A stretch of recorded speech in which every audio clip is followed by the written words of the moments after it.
ሰላም ተነስተልኝ ቤተሰቦች ቦሊ ዶክተር በሚለው የመረጃ ፕሮግራም በድጋሚ ተገናኝተናል። በዚህ ጀምሩ ቪፒኤን አብርታችሁ የዛሬ መጀመሪያና ትልቁ ዜና የሚሆነው ዶንስሪ የተሰኘው ማለትም ፈርሃን አክተርና ረንቪር ሲንግ የነበራቸው አወዛጋቢ ነገር አሁንም እንግዲህ መነጋገሪያነቱን ቀጥሏል። ስለዚህ ጉዳይ እንግዲህ በድጋሚ ዘርዘር አድርጌ አስረዳችኋለሁ።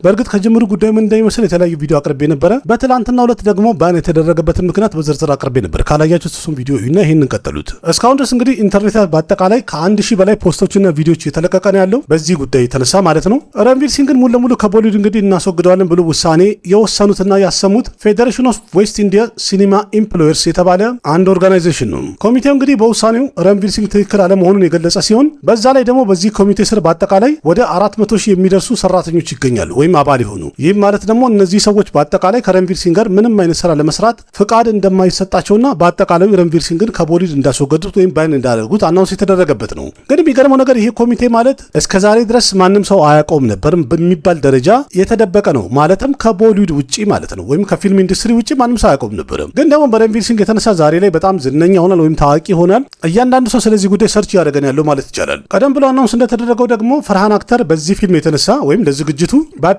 45 ከሮ አካባቢ ከስሯል ብለዋል። ለዚህ ምንም አይነት ማስረጃ የላቸውም ወይም እያንዳንዱን ወጪ የተመዘገበበት መረጃ ያለው አካልም የለም። ግን ይሄ ነገር ከተነሳ በኋላ ወይም ውሳኔ ከወሰኑ በኋላ ተመልካቹን ዝቅ አድርጎ መገመት አንዳንድ ጊዜ ትንሽ ከበድ ይላል። ምክንያቱም የሚያስፈልገውን ፕሪፕሮዳክሽን ላይ ያሉ ስራዎችን እንዳለ ካልኩሌት አደረጉና ደምረው በዝርዝር አወጡት። እነሱ እንዳሉት ከሆነ በአጠቃላይ እንኳን ቢበዛ የወጣው 16 ከሮ አካባቢ ብቻ ነው። ስለዚህ ለምንድን ነው 45 ከሮ የሚባለው ብለዋል። ማለት ተመልካቾች ማለት ነው ወይም ረንቪር ሲንግን የሚደግፉ ሰዎች። ያው እንደተባለ የፊልሙ ቀረጻ ከመጀመሩ 3 ሳምንት ቀደም ብሎ ረንቪር ሲንግ ከነጨራሹ ፊልሙን እንደማይሰራ ተናግሮ ነበርም። ከዛ በኋላ ውሳኔውን ከመወሰናቸው በፊት ከአንድም 2-3 ጊዜ ለረንቪር ሲንግ ኖቲስ ልከነት ነበር መጥሪያ። ስለዚህ ስለ ጉዳይ አብራራ አስረዳ ብለነው ነበረ። የረንቪር ሲንግ ቡድኖች ወይም ደግሞ የሱ ቲሞች የወሰኑትና ያሏቸው ደግሞ ከነጨራሹ እዚህ ጉዳይ ላይ የእናንተ ጣልቃ ገብነትም ሆነ መሀል ላይ መገኘት ከነጨራሹ አስፈላጊ አይደለም። ማለትም እንዳስፈላጊነቱኛ ከፈርሃን ጋር እንጨርሳለን ማለታቸው ነበረ። በዚህም ሲታይ እንግዲህ ትክክል ነው። ግን በሌላ በኩል ሲታይ ደግሞ ረንቪር ሲንግ የዚህ ኮሚቴ አባል አይደለም። ግን እነሱ እንዳሉት ከሆነ የእኛ ሰራተኞች በዚህ ውሳኔ የተነሳ በጣም ይጎዳሉ ወይም ይከስራሉ።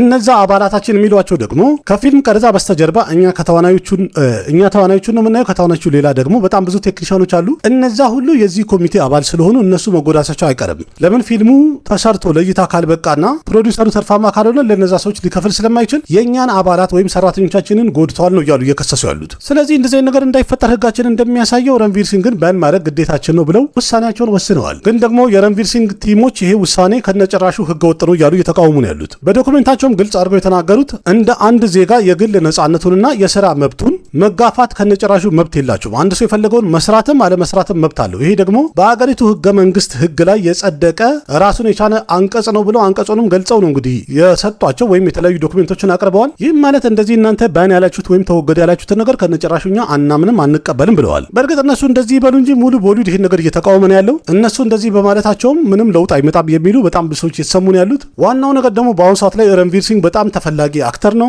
ማርኬት ቫሊዩ ከፍ ብሏል። በጣም ብዙ ሰዎች ለስራ ይፈልጉታል። አብረው መስራት የሚፈልግ እያንዳንዱ ሰው ደግሞ ኢንዱስትሪው እንደዚህ አይነት ትልቅ ሱፐርስታርን በማጣት ኪሳራ እንዲያስተናግድ ፍላጎት ያለው አንድም አካል የለም ከፈርሃን አክተር ሌላ። ፈርሃን አክተር ከሰርኩኝ እንዳለው ሌሎችም ደግሞ ትልልቅ የሚባሉ ፊልም ሜከሮች በጣም ትልቅና ከዛ የበለጠ ኪሳራ ሊያስተናግዱ ይችላሉ የሚለው ነገር አሁን በጣም እየተወራ ነው ያለው። ምክንያቱም ረንቪር ሲንግ ባን በማድረጋቸው ወይም በማስወገዳቸው የተነሳ የሚከስሩ በጣም ብዙ ሰዎች ነው የሚኖሩት። አንድ ሰው ሳይሆን በጣም ብዙ ሰው። ምክንያቱም ይሄ ስለ ዶንስሪ ብቻ ሳይሆን ጉዳዩ በአጠቃላይ ይህ አክተር ያለፉት ብዙ ዓመታት የለፋበትን የስራ ህይወቱን እንዲሁም ስታርደሙን ማንነቱን የሚጻረርና የሚቃወም ውሳኔ ነው። ይህን ለማዳን ደግሞ ረንቪር ሲንግ ማንኛውም ነገር እንደሚያደርግ ምንም ጥርጥር የለውም፣ ይታገላል። በአሁኑ ሰዓት ላይ በእርግጥ ጉዳዩ ወደ ፍርድ ቤት አልሄደም። ግን ደግሞ ጉዳዩ እጅግ በጣም መነጋገሪያ ሆኖ እየቀጠለ ነው ያለው። በኢንዱስትሪ ውስጥም ሆነ ከኢንዱስትሪ ውጭ ባሉ ሰዎች በጣም መነጋገሪያ ሆነዋል። ግን በጣም የገረመኝ እንዳለ ወጪውን ዝርዝር አድርገው ያቀረቡበት መንገድ በጣም አስደንቆኛል። አልተገረማችሁ? እናንተ ስለ ዶንስሪና ረንቪር ሲንግ ምን ትላላችሁ? ያላችሁን ሀሳብ አስተያየት ኮሜንት ላይ ጻፉልኝ። ሱሪያና ታዋቂው ዳይሬክተር ቪጄ ገናንቬል አንድ ፊልም ለመስራት ፕላን እያደረጉ እንዳለ እየተነገረ ነው ያለው። ያንን ፊልም ደግሞ ዘግራም ስቱዲዮ ፕሮዲውስ ያደርገዋል ተብሏል።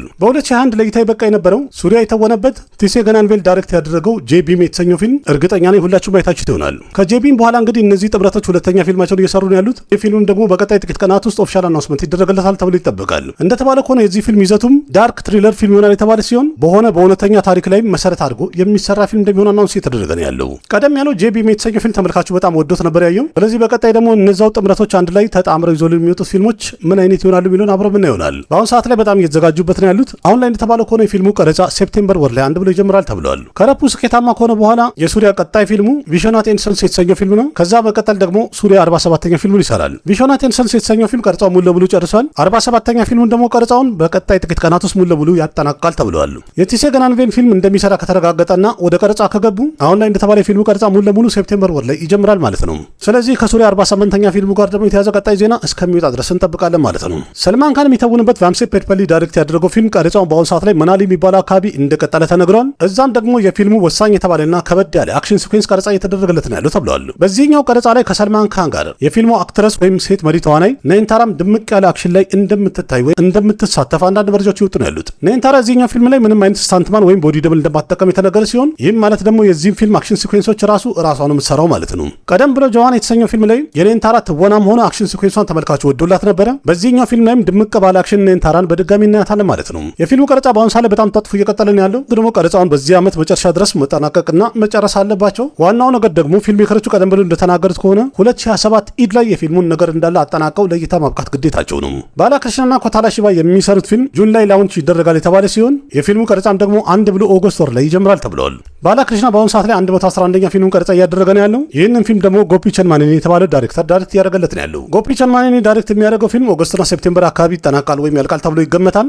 ካለቀ እስከዚህ ዓመት መጨረሻ ካሉን ደግሞ ሰንግራቲ 2027 ላይ ለእይታ ይበቃል ተብሏል። ባላክርሽና የሚተውንበት ኮታላ ሺባ ዳይሬክት የሚያደርገው ቀጣይ ስራ ደግሞ ተለቅ ያለ ፓን ኢንዲያ ፊልም ሆናል የተባለ ሲሆን ከባላክርሽና ጋርም ፊት ለፊቱ ቪለን ሆኖ ተለቅ ያለ ወይም ታዋቂ አክተር እንደሚፈርም የተነገረ ሲሆን ፊልሙም ተለቅ ይላል። ባላክርሽና ደግሞ ሉኩ ቀደም ካሉ ስራዎቹ በጣም የተለየ እናደርገዋለን ብለዋል። ግን ደግሞ ምን ያህል ለየት ይላልና ምን ያህል ያምራል የሚለውን የፊልሙ ፈርስት ቲዘር ወይም ፈርስት ሉክ ለእይታ ሲበቃ ነው የምናውቀው ማለት ነው። ግን ደግሞ መጀመሪያ ባላክርሽናና ኮታላ ሺባ የሚሰሩት ፊልም እስከ መቼ ድረስ ላውንች ይደረጋል የሚለውን ቅድሚያ ማየት አለብን። የሲቱና የፓርዴስ የተሰኙ ፊልሞች ዳይሬክተር የሆነው ባላ የተባለው ዳይሬክተር ከቪጄ ሰትፑቲ ጋር አንድ ፊልም ለመስራት ፕላን እያደረገ ነው ያለው። ይህም ማለት ቀጣይ ፊልሙ ላይ ቪጄ ሰትፑቲ መሪ ተዋናይ ይሆናል ማለት ነው። እንደተባለ ከሆነ ይሄ ፊልም ይዘቱ ዳርክ ኢሞሽናል ፊልም ይሆናል የተባለ ሲሆን እጅግ በጣም ልብ የሚነካ ኢንተረስቲንግ የሚያደርግ ለየት ያለ ታሪክም በዚህ ፊልም ላይ ያሳዩናል ተብሎ ይጠበቃል። በእርግጥ ይሄ ፊልም ገና አሁን ስቴጁ ከፍ አላለም ወይም እየተዘጋጁበት ነው ያሉት። የፊልሙ ዳይሬክተር ባላም ደግሞ የዚህ የፊልሙን ታሪክ በቪጄ ሰትፑቲ ስታይል ዲቨሎፕ እያደረገ እያሳደገው ነው ያለው። ዋና ምክንያቱ ደግሞ የፊልሙ ታሪክ በጣም ለየት ለማድረግ እየጣረን ያለው ማለት ነው። በአሁኑ ሰዓት ላይ ቪጄ ሰትፑቲ አራሰን የተሰኘው ፊልም ቀረጻ እያደረገ ነው ያለው። አራሰንን ከጨረሰ በኋላ መኒነትራም ዳይሬክት የሚያደርገውን ፊልም ቀረጻ አንድ ብሎ ይጀምራል። የዚህ ፊልም ቀረጻም ደግሞ እስከ ጁን ወር ድረስ አንድ ብሎ ይጀምራል ተብሏል። ከባላ ጋር የሚሰራው ፊልም እንግዲህ ከተረጋገጠ በአጠቃላይ ባላ ዳይሬክት የሚያደርገው ቪጄ ሰትፑቲ የሚተውንበት ፊልም የመኒረትነምን ፊልም ቀረጻ ካጠናቀቀ በኋላ አንድ ብሎ ይጀምራል ተብሎ ይጠበቃል። ቪጄ ሰትፑቲ በአሁኑ ሰዓት ላይ በጣም ትልልቅ ፊልሞችን እየሰራ ነው ያለው ወይም እየፈረመ ነው ያለው። ስለዚህ በላይ እንግዲህ ቪጄ ሰትፑቲ ይዟቸው የሚወጣ ፊልሞች ደግሞ እንዴት ይሆናሉ የሚለውን አብረን ምና ይሆናል። የአራሰን ፊልም ሜከሮች በአሁኑ ሰዓት ላይ ፊልማቸውን ለመልቀቅ ዲቫሊ ላይ ፕላን እያደረጉ ነው ያሉት። እንደተባለው ከሆነ ኖቬምበር 6 ማለትም ዲቫሊ ላይ ለእይታ ይበቃል እየተባለ ነው። በእርግጥ የፊልሙ ቀረጻ በአሁኑ ሰዓት ላይ በጣም ተጧጥፎ እየቀጠለ ነው ያለው። በአሁኑ ሰዓት ላይም ቼናይ ውስጥ የፊልሙ ወሳኝ የተባለ እና ተለቅ ያለ ፓርቱን ወይም ሲኑን ቀረጻ እያደረጉ እንዳለ አንዳንድ መረጃዎች ያሳያሉ። የአራሰን ፊልም ቀረጻ በአጠቃላይ ከ70 እስከ 80% እንደተጠናቀቀ የተነገረ ሲሆን ይህም ማለት ደግሞ የቀረውን ቀረጻ እስከ ጁን ወር መጨረሻ ድረስ ሙሉ ለሙሉ ያጠናቅቃሉ ማለት ነው።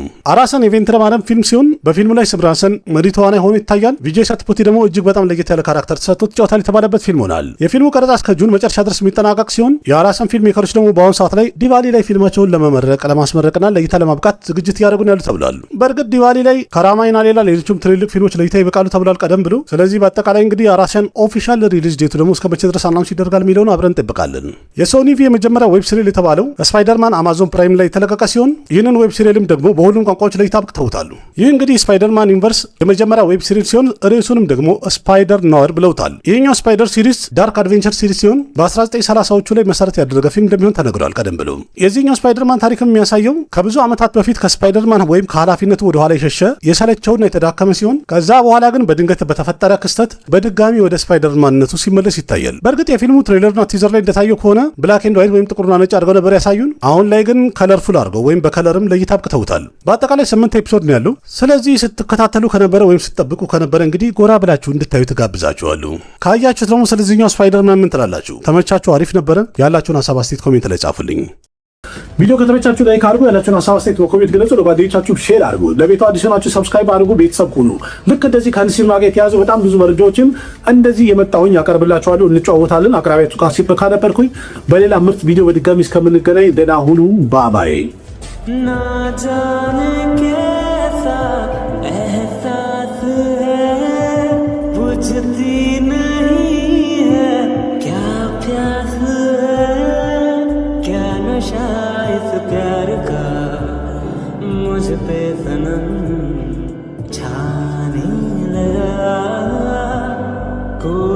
जाने क्यों चैन होता है, क्या करूँ हाय कुछ कुछ होता है, क्या करूँ हाय कुछ कुछ होता है।